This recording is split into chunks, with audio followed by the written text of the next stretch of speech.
যখন বেশি দুঃখ হবে অন্তরে, অন্তর বেশি ব্যথিত হবে, অন্তরে প্রচুর পরিমাণ কষ্ট হবে, কোনো প্রকার চিন্তা করা ছাড়া, কারোর সাথে আলাপ আলোচনা করা ছাড়া যাই নামাজটা বিছান, রবের দরবারে সিজদায় চলে যান। সুবহানাল্লাহ।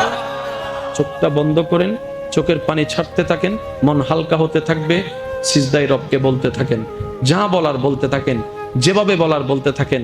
মনে রাখবেন, আপনার সেই মনের বেতার ভাষা হতে পারে আপনার রক্ত বুঝবে না, আপনার ভালোবাসার মানুষ বুঝবে না, আপনার প্রিয় মানুষ বুঝবে না, কিন্তু আপনি যেভাবেই বলেন না কেন, আপনার প্রত্যেকটা শব্দ আপনার রব্বুল আলামিন বুঝবেই বুঝবে। সুবহানাল্লাহ।